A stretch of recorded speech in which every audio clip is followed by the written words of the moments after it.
A major study finds stress is a top risk factor. INTERHEART was the first major international study to investigate the primary causes of heart attack.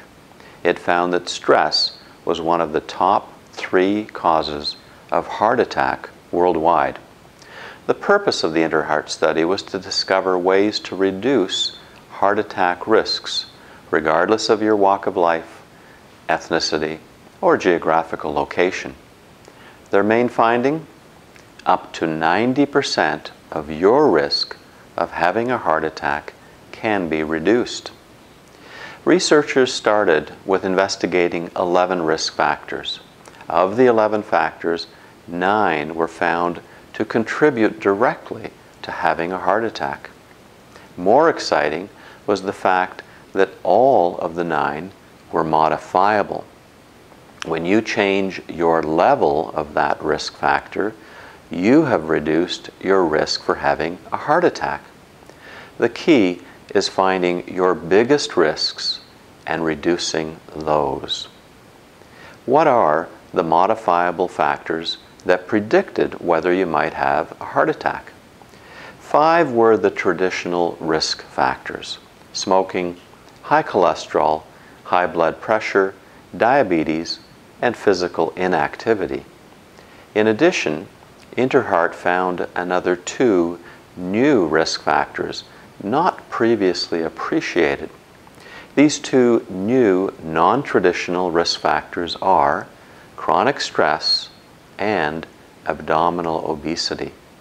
These 2 factors are particularly relevant to understanding total risk in North America and Western Europe. How much impact does stress have compared with the traditional risk factors? As you might expect, cholesterol and smoking are still the top 2 heart attack risks worldwide. The 3rd most important factor worldwide was a surprise. It was stress. In fact, worldwide, the impact of stress and smoking were almost identical.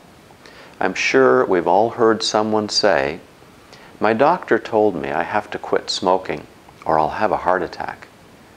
But how many have heard your doctor warn you, your stress will cause you to have a heart attack? After the 3 top-tier factors of cholesterol, smoking, and stress, the second tier of 4 factors each accounted for only about half as much prevalence-adjusted risk as any of the top 3. For example, abdominal obesity worldwide accounted for 20% of prevalence-adjusted risk. High blood pressure accounted for 18%, and diabetes accounted for another 10%.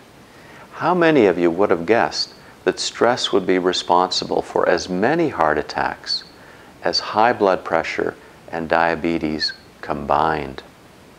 Finally, physical inactivity accounted for about 12% of your risk, and eating vegetables reduced the risk of a heart attack by about 14%.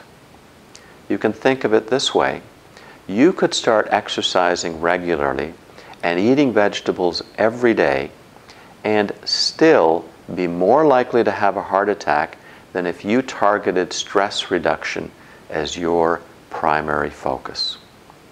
So, what did INTERHEART teach us? It told us that heart attacks are more preventable than anyone thought. 90% of your risk is accounted for by 9 things, and 9 things that you can change. INTERHEART taught us that risk can be measured. Some, like cholesterol levels, are measured through standard medical tests.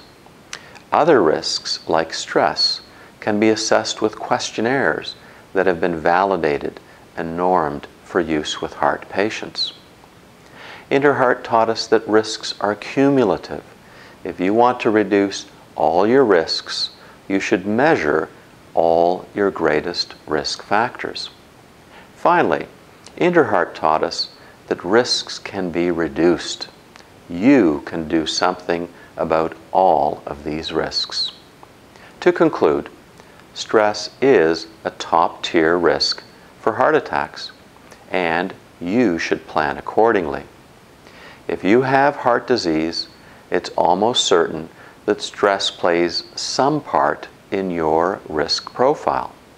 You must evaluate your stress risk if you want to reduce all your major risks. This website will help you understand, assess, and change your stress risks. Complete the heart stress profile now and find out what your stress risk is.